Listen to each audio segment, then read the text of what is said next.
Paris, November the 13th, 2015. France are playing Germany at football. At 9:17, fans and players are startled by a loud bang. It marks the start of a horrific night of terror. Qu'est-ce qui se passe? Monsieur, qu'est-ce qui s'est passé? Il y a eu un attentat. The Paris bombings resulted in the biggest loss of life on French soil through an act of war since 1945. So this wasn't just any terrorist attack. It was the worst we've ever experienced. The police are battling against several terrorist groups which are coordinating and synchronizing their attacks. In 2013, when the Islamic State's head of special operations began to plan missions abroad, he drummed a three-stage strategy into the minds of his fighters. Get to the location, kill as many people as possible, hold hostages for as long as possible, and then die as media effectively as possible. Paris in the days after the bombings. 130 people were killed in the attacks and more than 400 injured.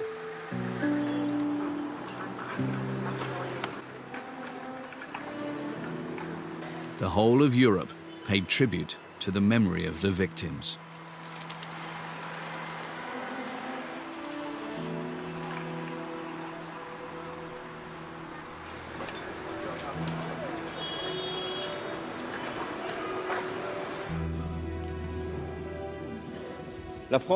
France is at war.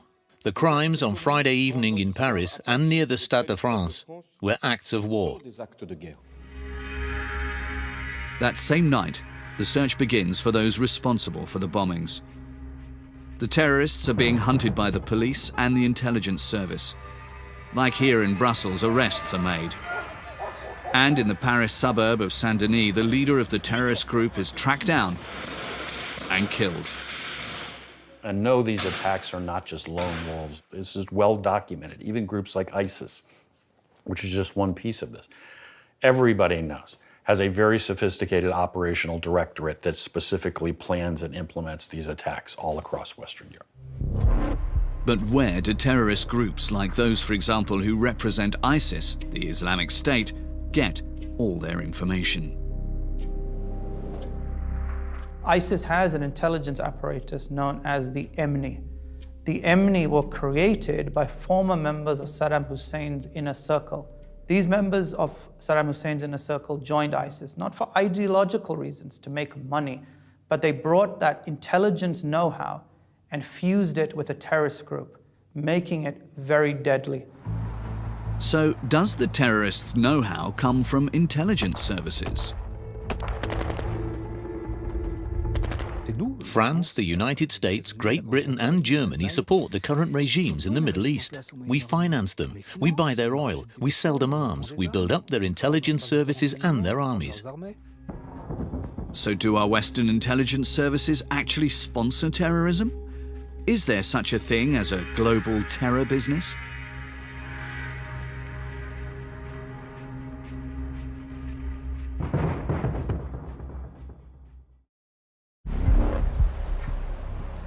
On an October morning in 2015, a boatload of refugees from Turkey arrives at the Greek island of Leros. Among the refugees are two men who will later blow themselves up at the sports stadium in Paris, and another two terrorists. For 20 years, Claude Moniquet ran operatives for the French intelligence service. He is a leading expert on counter-terrorism. There should have been 4 terrorist groups in Paris, but there were in fact only 3. 2 terrorists who are also supposed to take part in the attacks in Paris were missing. As they tried to enter Europe, they were arrested for carrying forged passports. One of the men is Mohamed Ousmane. This photograph was taken by officers with the border control agency Frontex. Claiming to be a refugee, Ousmane has aroused suspicion. He tells Frontex officials that he is Syrian, yet he can speak only a smattering of Arabic. He can't even describe what his alleged birthplace of Aleppo looks like. Despite this, in late October, European counter-terrorism authorities allow Usman and another suspect to enter the EU. Both men are ISIS terrorists. Apparently, they're to be kept under surveillance as they make their way through Europe. The two terrorists head north through the Balkans, guided by mobile phone by a handler in Syria. Along their way, they're provided with information and money and a succession of new phones.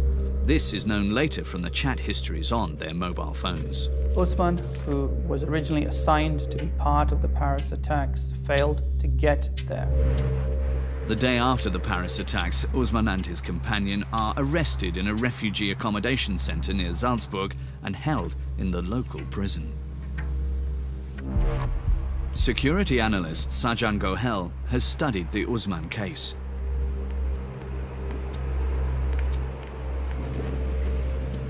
This man was a key member of the Lashkar-e-Taiba. It is believed that he was part of the operational planning for the attacks in Mumbai in 2008, yet nothing was done. Mohammed Usman, Pakistani national, bomb maker and a member of the Pakistani terrorist organization Lashkar-e-Taiba. The search for his tracks gets underway. In the West, Lashkar-e-Taiba is not as well known as Al-Qaeda or ISIS, but the organization is many times larger. It was established by the Pakistani intelligence service, the Inter-Services Intelligence, or ISI for short. Along with the military, the ISI is regarded as the real controlling force in the country. We know in Pakistan nothing happens without the approval of the country's intelligence service. But we also realize, of course, that a section of this intelligence service is playing a double game. With the Pakistani intelligence service, you never know if you're talking to the Pakistani government, to Al-Qaeda, to Lashkar-e-Taiba, or to another terrorist group. You just don't know. One specialist who's followed the trail of terrorism from Pakistan to Paris is Jean-Louis Brugier, a judge who's hunted terrorists for many years. Working with the French intelligence service, he's been able to prevent a global series of attacks. The French intelligence service, the DST, was well informed about Lashkar-e-Taiba and worked very closely with the Pakistani intelligence service, but also with British and American intelligence. So Lashkar-e-Taiba was no stranger to us. At first, cooperation with the Pakistani intelligence service, the ISI, appeared to be helpful. Brugier learned of a man who was planning a terrorist attack on the other side of the world, a French citizen who had converted to Islam, Willy Brigitte. Brigitte intended to hit targets in Australia. They had already identified a number of potential targets, like an Australian military base and a civilian nuclear power station. And they had already bought the material needed to make a TATP bomb. So they were well advanced in their planning. The Australian authorities began to track down Willy Brigitte's sleeper cell in Sydney. Pictured in this surveillance video is Brigitte's accomplice, Lodi.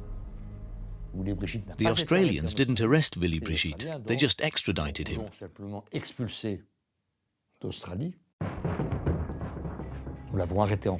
We arrested him in France. He was then interrogated by the police and by me. The information we got out of him was relayed to the Australians, who were then able to arrest the group headed by Lodi. The terrorist cell had been exposed and a serious attack prevented. Now Brugier made every effort to discover who was behind the terrorist plan. Once again, the trail led to Pakistan, and yet again to Lashkar-e-Taiba. The leader of the terrorist militia, Hafiz Saeed, pictured here, is one of the most wanted terrorists worldwide. Originally, Lashkar-e-Taiba's attacks were focused on its arch-enemy, India, and the disputed border region of Kashmir. Thousands of bloody attacks in Kashmir have been attributed to Lashkar-e-Taiba. For decades, the terrorist organization's activities have been supported by the Pakistani army and the Pakistani intelligence service, the ISI. Pervez Musharraf, seen here visiting troops in the Kashmir border region in 2001, was chief of staff of the army and later became the country's president. There is a difference of understanding who is a terrorist. The definition of terrorism needs, the perceptions are different in the United States and in Pakistan, in the West, and what we understand what is terrorism. The man who was at the helm in Pakistan for so long now lives in exile. He still stands by Lashkar-e-Taiba. So how are we calling them terrorists? Why are you pushing them to the wall? Now America should decide whether to solve the Kashmir dispute or carry on siding India and call them terrorists, which is very unfair. It's a very unfair thing. Under President Pervez Musharraf, the Pakistani state and its intelligence service, the ISI, intensified its cooperation with terrorist organizations like Lashkar-e-Taiba. Well, Lashkar-e-Taiba is supposed to mean in translation, Army of the Pure. Its original purpose was to fight the insurgency in Indian-administered Kashmir. But its ideology makes it more transnational. The terrorist plans of Willy Brigitte underline these ambitions in frightening fashion. Brugiere exposed an entire network of sleeper cells, preventing attacks in Great Britain and in Virginia in the United States. But who was behind them? The French terrorist hunter wanted to find out who was pulling the strings. I flew to America to interrogate the suspects personally.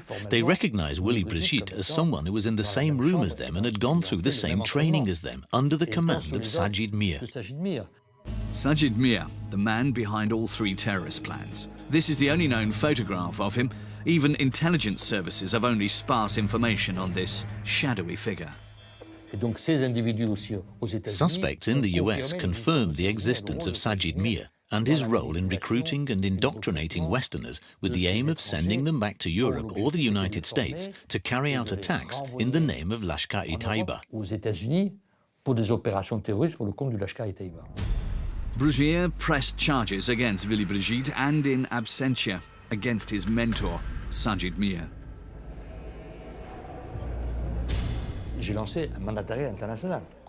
Through Interpol, I issued an international red notice warrant for the arrest of Sajid Mir. This meant that all 194 member countries of Interpol were instructed to detain him at once. The FBI put Sajid Mir on its most wanted list, but in Pakistan there was no reaction whatsoever. Sajid Mir's trail also led to a terrorist who, under his control, developed a strategy of terror which extended as far as the streets of Paris. His name, David Coleman Headley.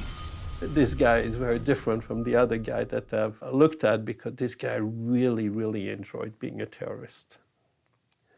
And there's very few people like that. You know, most soldiers, they're soldiers, and that's what they have to do. Headley, no. Headley was born to be a terrorist. Doctor and psychiatrist Mark Sageman grew up in France and made a career in America with the CIA. Today he travels around the world assessing alleged terrorists. He's interrogated more suspects than anyone else.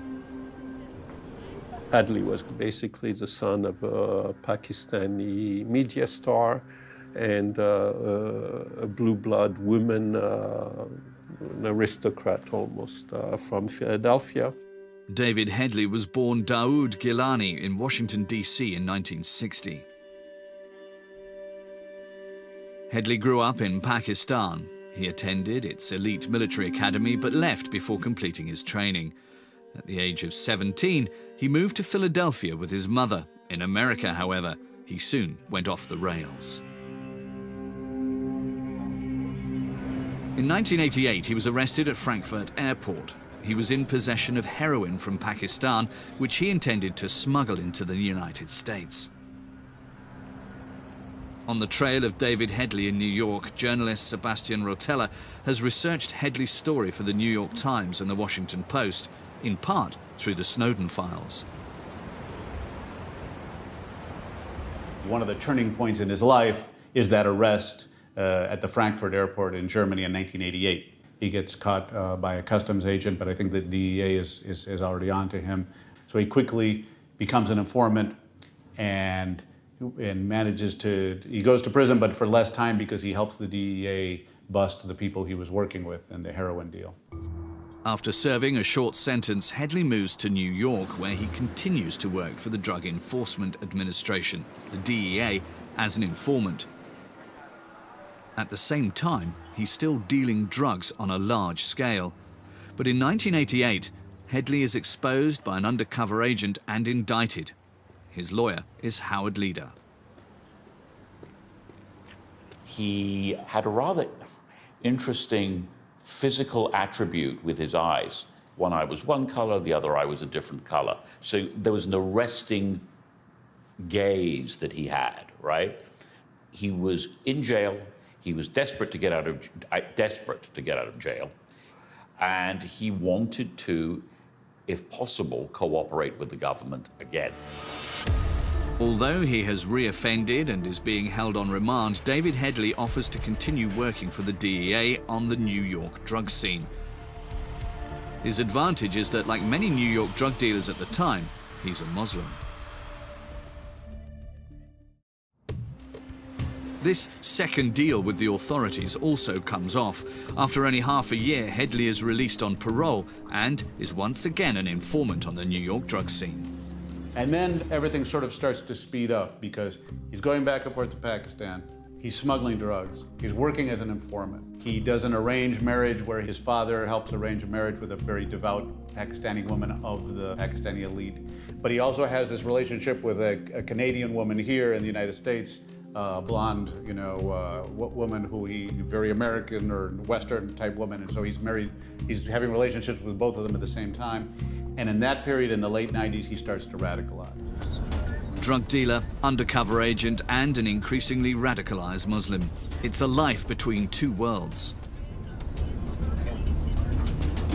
And I think the people of the DEA had a general sense that this was going on. But the main thing was he could deal with, African-American dealers on the streets of New York and Philadelphia, and with Pakistani smugglers in the Khyber Pass, and with the Pakistani elite, because he knew generals and he knew, politicians and through his family. So the DEA he's a very rare and valuable informant. Those worlds of Pakistani drug smuggling then and even today were much more difficult to penetrate than, say, Mexican cartels. But then comes 9/11, with 3,000 deaths.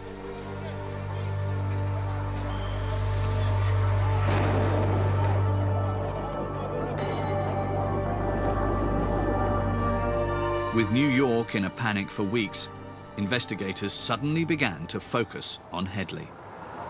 A woman who was his girlfriend at the time was at a bar, and she was talking to a bartender she knew at this bar, and talking about how her boyfriend, Headley, had actually been excited about the attacks and had expressed his interest, because he was of Pakistani descent, of going himself to Pakistan to train with terrorists.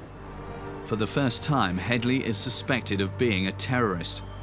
At the DEA's massive headquarters, a momentous meeting takes place involving Headley, his liaison officers, and counter-terrorism investigators from the FBI.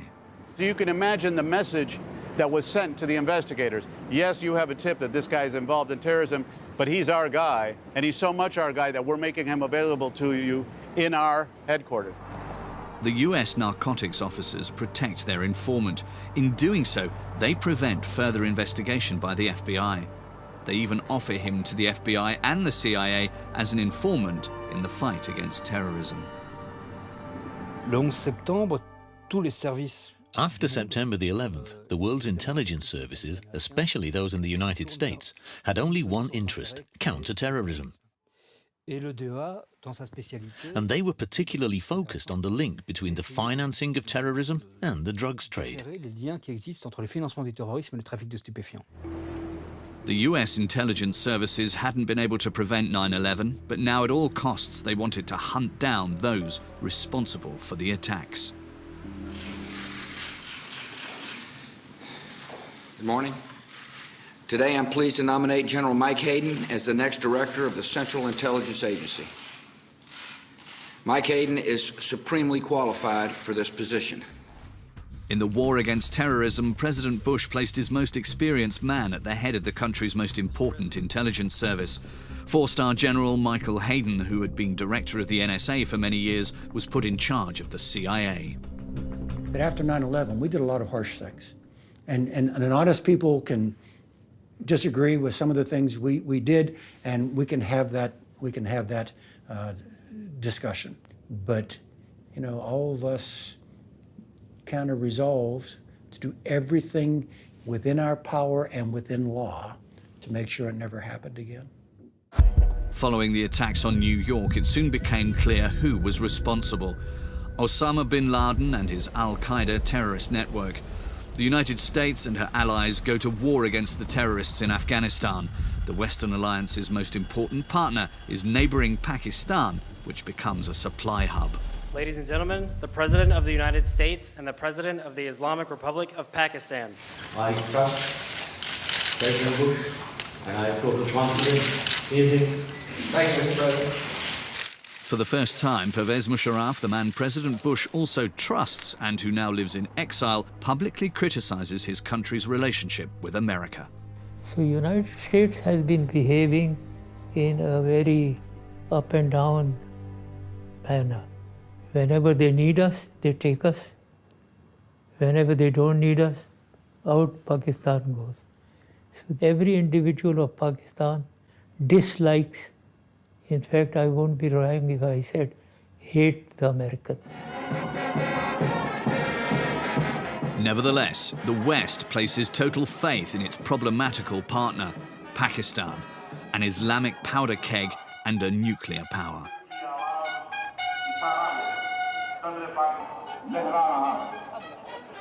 Pakistan was an ally, but it was the ally from hell.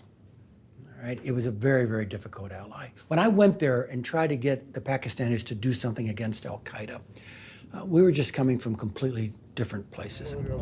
Officially the West's partner, in reality, Pakistan was supporting Islamic terrorist groups through its intelligence service, the ISI. They think their distinguishing characteristic is Islam. If I went there and said, General Kayani, who was one of my counterparts, we got to go do this in the tribal region, what was I saying? What I was saying implicitly was, quit fixating on the Indians. They're not a real problem. We got to go deal with Al-Qaeda. And the other thing I was saying is, quit fixating on the Indians. Now let's you and me go make war on this slice of Islam over here. That's an impossible conversation. Well, not impossible, but it's a difficult conversation. German and French forces are also deployed in Afghanistan with a NATO mandate. Officially, Pakistan's their ally, but behind the scenes, it's also their adversary. The Pakistanis see Afghanistan as their front yard, and their aim is to control this front yard through the Pakistani army and the Pakistani intelligence service. And it's easier to hold sway over this front yard the less pacified the region is.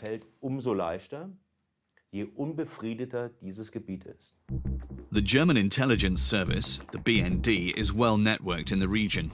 Despite this, deploying troops in the Hindu Kush is a challenge. Who is a friend and who is an enemy? From 2011 to 2016, Gerhard Schindler was president of the BND. Naturally, it was the task of the German intelligence service to clarify interests in the region, but also to determine where the Taliban and Al-Qaeda were getting their support. Where were their resources, their fighters and their material coming from? Pakistan is playing a murderous double game. Terrorists from all over the world continue to use the country as a safe haven. All these groups, all these suspicious figures travel via Pakistan. Pakistan is the hub, and as has been proved, the Pakistani authorities do nothing about it. That would also prove to be the case with David Headley, who at this point in time is still living in New York. Headley still has 2.5 years of a suspended sentence hanging over him, but the US government makes him an offer. It is fairly typical for me and colleagues of mine who represent individuals who are on supervised release to ask a judge to terminate the supervised release early. But to have the government do it, I've never heard of any other situation like it. The sense I had was that this went beyond DEA. There was likely to be also CIA and or FBI involvement. The judge spoke. She said she'd received a submission from the government. She was willing to terminate his supervised release early. And she acknowledged that what he was about to embark upon was highly dangerous, and she wished him well. In this heated situation, the US government sends David Headley to Pakistan. His mission is to gather information on terrorist organizations. Here in Lahore, he makes contact with the Lashkar-e-Taiba terrorist group. If you're looking for sources inside a terrorist organization, you are by definition largely looking for bad people. If you're a squeaky clean guy who never goes near any dangerous people, then you're useless to me as a source. As an agent and intelligence service officer for many years, Sam Faddis carried out and even headed foreign operations for the CIA. You are clearly going to have a problem when it then comes to what we would call vetting your source. And I am all the time going to be trying to figure out, you're really with me, you're not with me, you're still with me, you're telling me the truth, you're telling me some of the truth. You're trying to get me killed, are you helping me? And that may change from week to week. Just how cautious were the intelligence services with regard to their man in Pakistan? Headley's links with Lashkar-e-Taiba are getting closer, and he's given a contact. His name is Sajid Mir. Sajid Mir, in particular, at this point, is this young rising star in Lashkar-e-Taiba who's in charge of a lot of the international operations. Anyone who has a connection to the West, Americans, French, Australians, who has a profile that they can use in the West is of interest, and Headley becomes one of those people who is recruited by Sajid Mir. In Lashkar-e-Taiba's camps, recruits are trained and indoctrinated and terrorist attacks planned. Headley passes through 5 of these camps. We were explaining to the president that this was a developing threat to the homeland, that we were seeing Westerners go to training camps along the Afghanistan-Pakistan border, get trained and graduate and leave and go back to countries in the West. On les appelait en revenant des Afghans. Pourquoi? Parce que we called them the Afghans. Why? Because after several months there, they exuded a certain charisma. donc ils avaient un charisme. Willy Brigitte also passed through the terrorist camps run by Lashkar-e-Taiba. In detention, he tells his interrogators all about them. Willy Brigitte, for example, when he's ultimately arrested, describes to the French in great detail this incredible scene there in the mountains of, thousands of trainee jihadis in the morning yelling Allah Akbar and it resounding in the mountains. So this was kind of an open training area known to and protected by the Pakistani security forces. The camps were huge and were located at different altitudes. There were 3 of them, one at 2,000, at 3,000, and one at 4,000 meters. Terrorist training under the eyes and with the backing of the West's supposed partner in the war against terrorism? The Americans made it clear to the Pakistanis that they wouldn't tolerate any Westerners in Lashkar-e-Taiba training camps. However, contrary to promises by the West's Pakistani partners, hundreds of fighters from abroad were still being trained in the terrorist camps. Il y avait des inspections de façon. Together with the US military, special forces probably from the CIA, the Pakistani army carried out impromptu inspections to make sure there were no foreigners in the camps. But Willy Brigitte admitted that they were warned 2 days in advance by camp leaders who had received their information from the Pakistani army or the intelligence service. They then had to clear the camp, he said, and move to another camp 2,000 meters higher up, where the Americans couldn't find them. Donc à 4,000 mètres, de façon qu'on ne soit pas détecté par les Américains.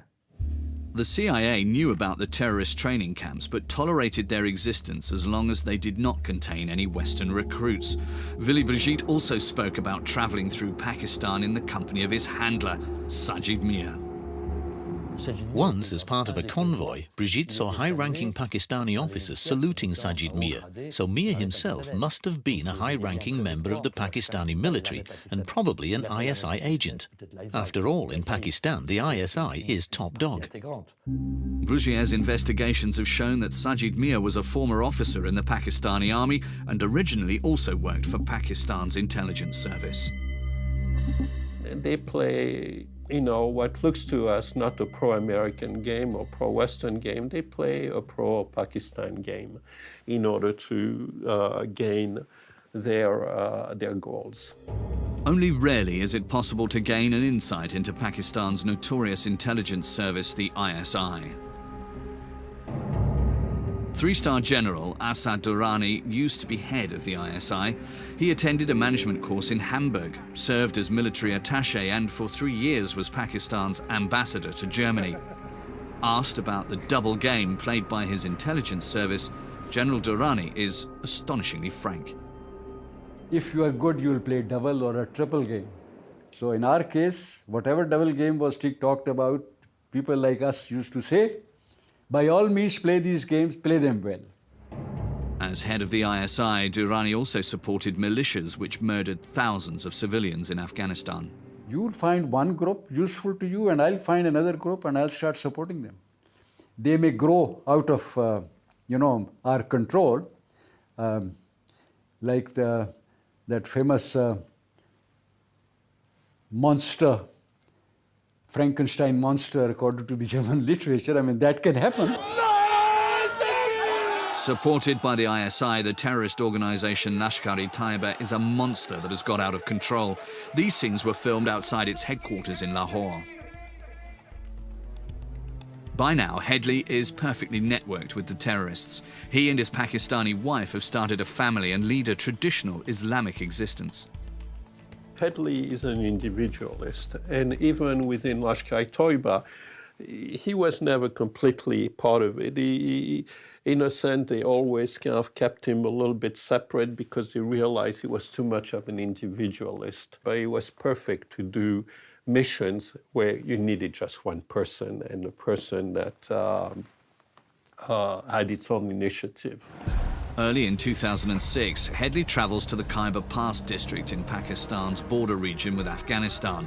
He intends to smuggle arms, but is detained by ISI officials at a checkpoint. After several hours, he is told that he will not be permitted to continue his journey.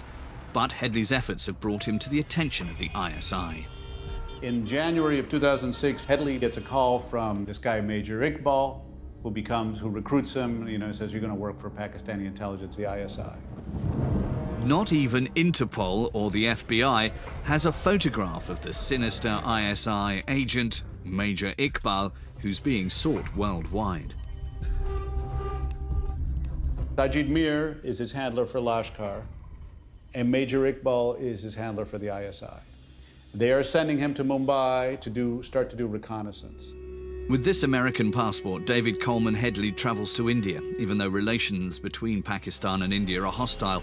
In Mumbai, Headley opens an office as an immigration consultant, has visiting cards printed, and passes himself off either as a diplomat or a businessman. So Headley is the invisible man. In a place like India, a guy who fits that profile, dresses that way, has that passport, stays in 5-star hotels, nobody messes with him. Headley starts to scout out terrorist targets in Mumbai, like the Oberoi Trident Hotel, which is popular with business travellers, the main railway station, which handles up to 4 million passengers a day, the Nariman House, a Jewish-American centre with a hostel, the Leopold Cafe, and the luxurious Taj Mahal Palace Hotel. What Headley created for them was on a par with what the CIA would create for a similar operation, which is not me saying that the CIA will go carry out terrorist attacks. But if you're going to go carry out an operation of this complexity, wherever it is, of this level of detail, we would go as an American organization and gather intelligence for a long time and build a really robust package of information. Most terrorist groups, frankly, aren't capable of doing that. Summer 2005. From time to time, Headley is back in New York, living with his Canadian wife. His wife in New York is very angry at him because she's discovered that he has this other family in Pakistan. So she calls and phones a tip line and gives a tip to the FBI that goes to the Joint Terrorism Task Force, that her husband is involved with Lashkar-e-Taiba and goes to training camps in Pakistan and sort of sets out the basics. At some point, they call his DEA handler, who's someone who's still in touch with occasionally, and the DEA handler vouches for him. He says, as far as I know, he's not someone who would attack the United States, nor is he a terrorist. The tips from Headley's Canadian wife are not pursued any further. He is able to continue his activities unimpeded. There's no question that it's a failure. You have to always follow up on everything. If I have a source and I'm running a guy, even if he's my source, and I recruited him, he's my boy, and I'm running him, and I've been running him for 3 years, every time he comes back and talks to me, I ought to be looking him with fresh eyes. But in Headley's case, that clearly doesn't happen. So David Headley is able to leave the United States again and travel to Mumbai. In 2007, Headley marries for the 3rd time. His new wife is Faiza Ortala, a Moroccan medicine student 20 years his junior. Headley takes her with him to Mumbai, ostensibly on a honeymoon trip. They book into the Taj Mahal Palace Hotel. After the attacks, Faiza spoke to an Indian online portal via a live video link. For me, it was honeymoon, but for him, it was not. I think he was trying to use me for something. Even though it was their honeymoon, the couple quarreled. His Moroccan wife even went to the US consulate in Islamabad complaining about her husband, and they didn't take her seriously. I visited the embassy, and they made me look like a crazy person. Even though Faiza tells the CIA about her husband's terrorist plans, she's simply turned away. Despite the highly sensitive nature of her information, the CIA fails to act on it with tragic consequences. It's a huge mistake. It's a massive mistake. He's not just an American. I mean, if he pops to the surface, he's going to be an American who has an affiliation with American law enforcement or intelligence. And therefore, that just adds to his ability to do what he wants to do for the guys that he's really working for, which is ISI and Lashkar. On the evening of November the 26th, 2008, 10 Lashkar-e-Taiba terrorists disembark from a dinghy in a coastal slum area of Mumbai. At 9:30 p.m., the attacks begin. Heavily armed two-man terrorist units storm restaurants, luxury hotels, the Jewish centre and the city's biggest railway station, firing indiscriminately at men, women and children.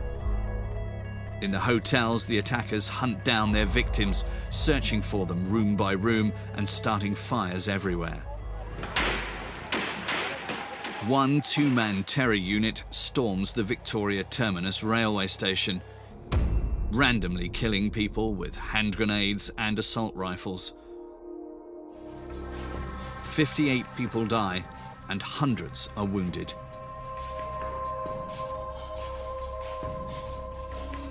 The two terrorists then roam through the city, firing at civilians and police officers.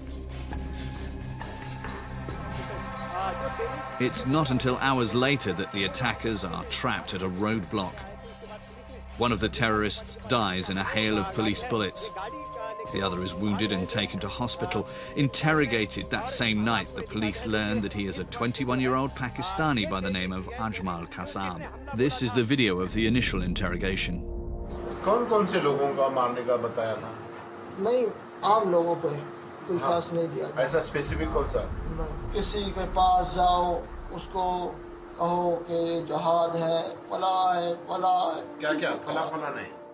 मतलब Kasab tells his Indian interrogators everything, that the series of attacks was controlled directly from Pakistan, live via mobile phone from a command center in Karachi.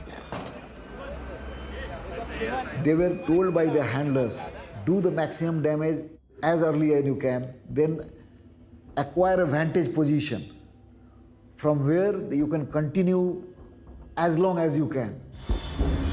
But who controlled the terrorists in Mumbai? Today, Devan Bharti is a Joint Commissioner of Police. When the attacks took place in November 2008, he was one of the first officers to combat the terrorists. During one of the skirmishes, one terrorist dropped his mobile phone there.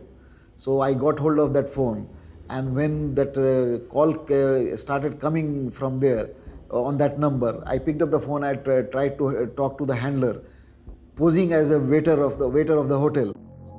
Devan Bharti, seen holding the mobile phone that was seized, he's waiting for the call from Pakistan. It was Sajid Mir. Sajid Mir, David Coleman Headley's handler, is personally controlling the attack via mobile phone. He plays an appallingly perfidious game with 2 female hostages in the Jewish center. Hello? You talk to I have already talked to them. I was talking to the consulate just a few seconds ago. Don't worry, Dana. Just sit back and relax and don't worry and just wait for them to contact, okay? Yes, sir. And save your energy for good days. If they contact right now, maybe you're gonna celebrate your Sabbath with your family. ਗੱਲ ਸੁਣੋ ਜੀ ਜੀ ਇਹਨਾਂ ਨੂੰ ਤੁਸੀਂ ਨਾ ਹੁਣੇ ਹੀ ਫਾਰਗ ਹੋ ਜਾਓ ਜਾਨ ਛੁਡਾਓ ਯਾਰ ਆਪਣੀ ਕਰੇ ਬਿਸਮਿਲ੍ਲਾ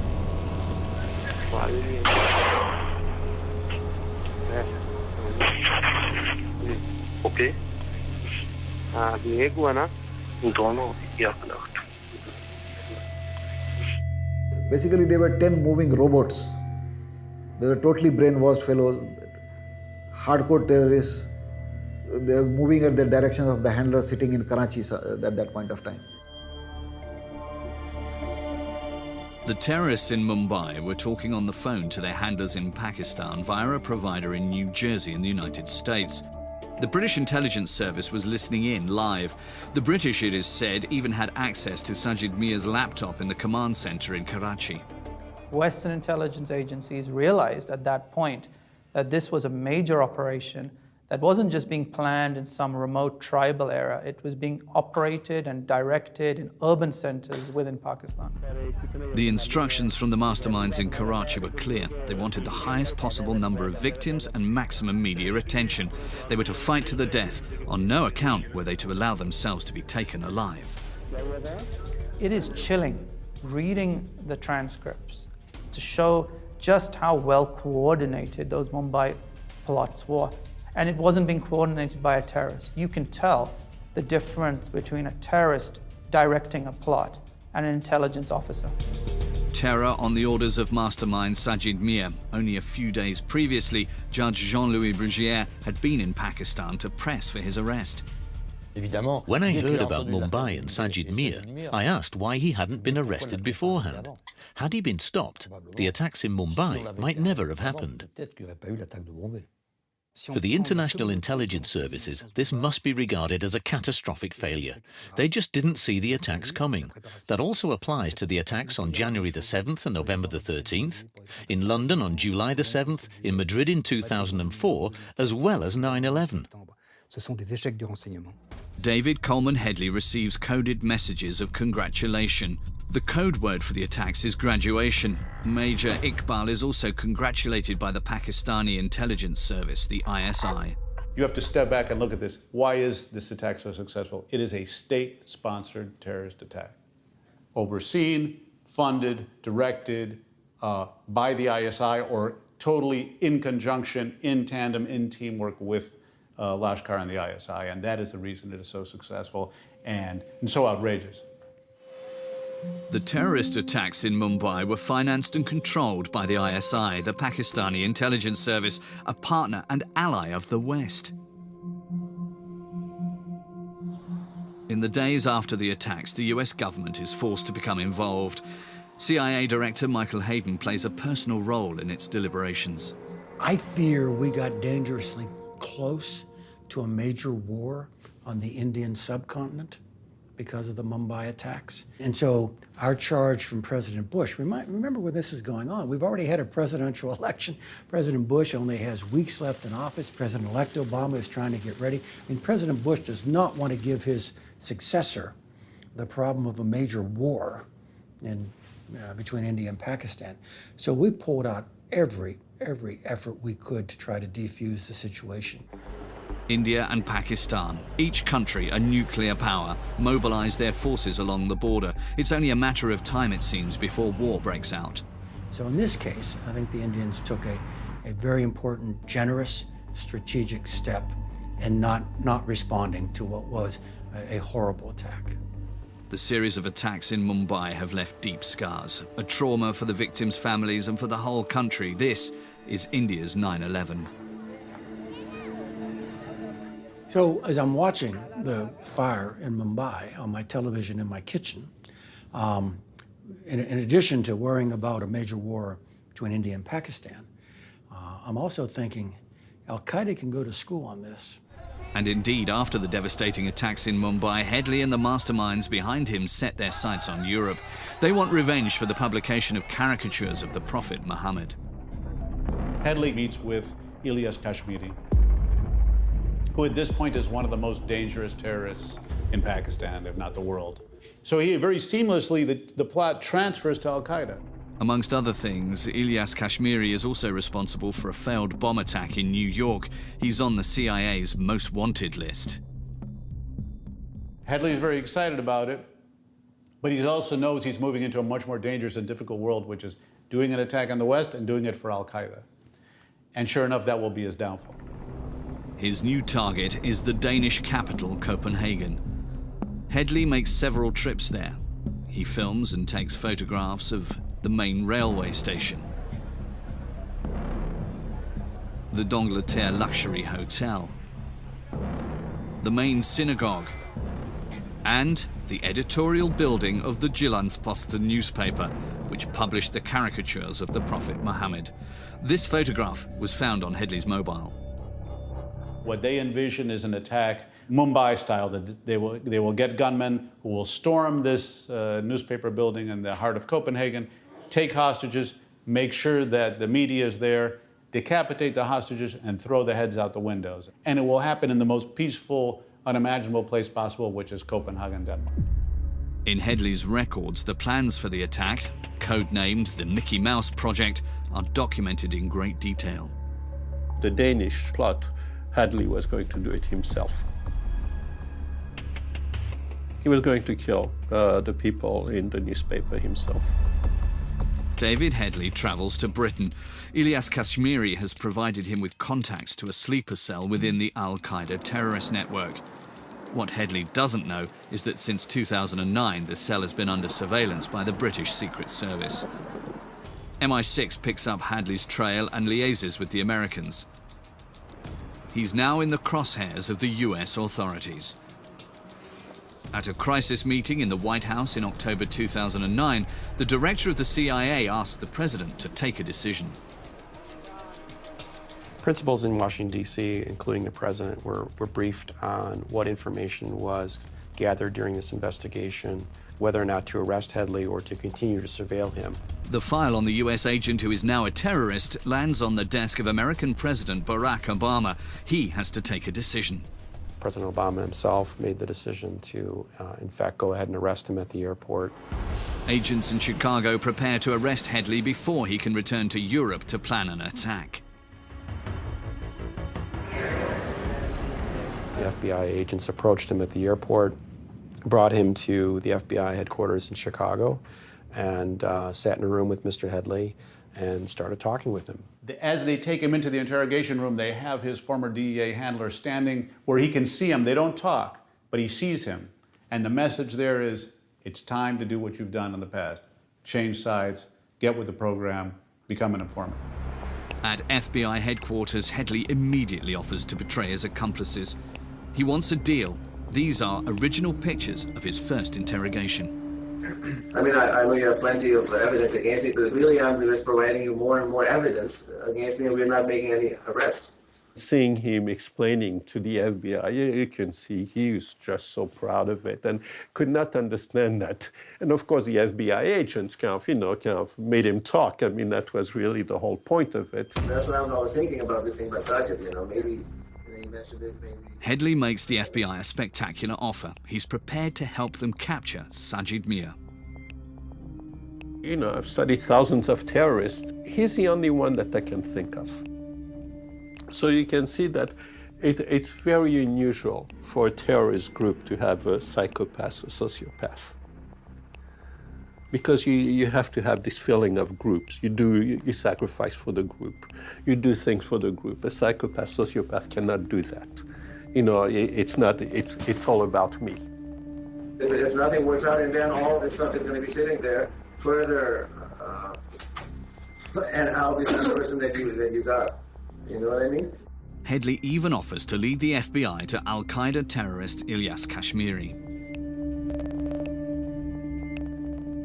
He actually proposes that I could bring a sword to Ilyas Kashmiri and you could put a homing device in it and you could use the homing device to hit him with a drone strike. You know, I mean, he's coming up with ideas. I mean, he needs to generate something. I want some, I mean, I would like, it doesn't matter what I want, but I'm just saying it from some like bust to happen.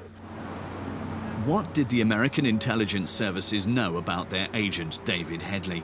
How long had he actually been working for them, and what was his brief? When did they learn of his role as an ISI double agent? As part of the US government's deal with him, David Headley's links with the US intelligence services are kept secret. And what motivated the US authorities, in spite of everything, to strike a deal with David Headley once again? Public Prosecutor Daniel Collins. There are certain things that law enforcement and the government does in order to investigate this type of activity, some of which needs to be classified, some of which needs to be kept from the public's eye. And so you know, you want to keep those things guarded. The world will probably never learn the whole truth. As always in David Headley's life as an agent, a deal is struck. For the terrorist attacks in Mumbai, which cost 166 lives, and for planning further attacks in Copenhagen, Headley's sentenced to 35 years in prison, a sentence he's still serving. But he's avoided the death penalty and extradition to India or Denmark. In return, Headley has to swear to remain silent about his activities as an agent, and his file is sealed. David Headley, agent, double agent, terrorist. Today, it is said, Lashkar-e-Taiba, the terrorist organization behind the horrific attacks in Mumbai, is stronger than ever.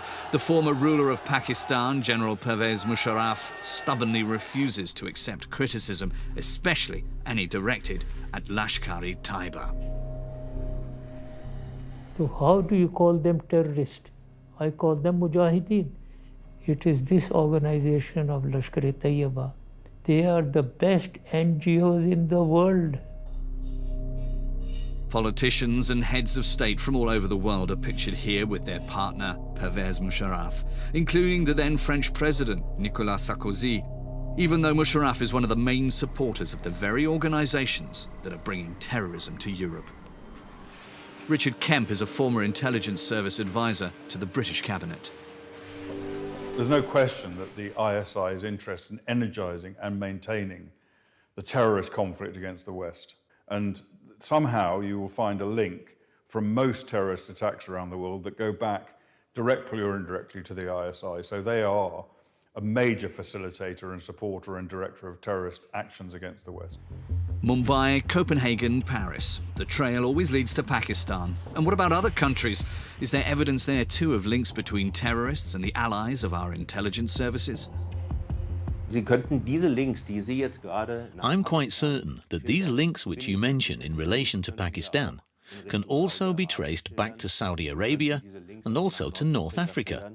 And when you see that one North African country, Tunisia, currently produces the greatest number of terrorists, something that you would never imagine, it's clear that there are links, especially within the Arab world. These links simply exist. So I would not be inclined to focus on one particular country. Since 2014, Europe has been shaken by a wave of terrorist attacks that were modelled on the attacks in Mumbai. The trail leads to masterminds in Arab and North African countries, which are actually our partners in the fight against terrorism and in dealing with the refugee crisis. In the case of Anis Amri, who perpetrated the terrorist attack in Berlin in 2016, the trail also leads to an ISIS handler with links to the Libyan intelligence service. He's said to have persuaded Amri to carry out his murderous attack and then helped him to get away. I'm not at all surprised that Anas Amri had a contact with an operator from Libya. Because if you look at the nature of his attack, he targets the Berlin market and then he disappears. وعلى جهاد عدو الله ما استطعت إلى ذلك سبيلا والله على ما أقول شهيد. How he travels is also fascinating. From Germany into the Netherlands, Belgium, France, Italy. Did he plan that himself? I never believed it. The information that suggests that he had a handler who was guiding him now makes sense. Officially, most attacks are attributed to terrorists acting alone, but in reality, masterminds with links to the intelligence services of our partners are often behind them. We've evolved in terms of dealing with who is organizing terrorist attacks. It's not just necessarily individuals that have become radicalized. There are people that have an intelligence background that may have been involved in the state machinery, be it in Iraq or Pakistan or Libya, but have that intelligence background nevertheless, but their intention is now to plot and plan attacks. And they are more deadly and more effective to orchestrate chaos. This whole idea that we're faced with this massive problem raises obviously the question, okay, what are we going to do about it? And what drives the train on this is money, right? And yet you have Western governments that turn around and pursue policies where they're handing over large quantities of cash to the guys that we know are a problem. Money against terrorism becomes money for terrorism. It's a very dirty business. Huge amounts of money are being paid by the United States, Great Britain, Germany, other European countries, the EU, into resourcing terrorist attacks against us. Take Pakistan, for example. Since 9/11, it's received more than $35 billion from the Western Alliance, a murderous business model. The West very often wants simple solutions. They want simple answers. This is the problem, here's the money, please fix it. And that attitude can often be exploited by others who know the right things to say, but then do what they want afterwards. Take Syria, for example. Its ruler doesn't abide by any agreements and commits acts of inconceivable brutality against his people. Is there a simple solution?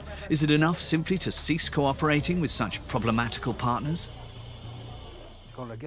When civil war broke out in Syria and the inhuman methods employed by Syrian President Bashar al-Assad came to light, we cut diplomatic relations and relations with the Syrian intelligence services.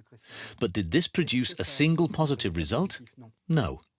Did we obtain more intelligence service information? No. We received less, because we'd switched off our sources. Did it help anyone? Did it stop the regime committing acts of violence? No, it achieved nothing. Is it possible to trust intelligence services which have totally different interests and values? In this business, it seems, if a job is to be done, moral views have to take second place. So that's how it is. It's the nature of the business, because in the end, it's all about success. So where do you draw the line? How does the world's most powerful intelligence service see this? Michael Hayden was head of the CIA for many years. And the way I describe it is I use kind of hand puppets here, right? I go, so if this is American policy, American strategy, American interest, American law, and this is our partner, and this is our partner's strategy and policy and law, right? Even with our best friends, it's never like that, right? Even with our best friends, it's a little off-center. It gets really challenging, and I've actually had to live through this, when it's like this, in which your overlap is fairly small. And so the trick is to do what you can in that one little space where you have consistent law, policy, strategy, and interests, and deal with that as best you can. A look at our intelligence services and their cooperation with difficult partners in the war against terrorism shows that sometimes they themselves create the terrorism they are supposed to be fighting. We can only hope that politicians and the intelligence services do not repeat the mistakes of the past.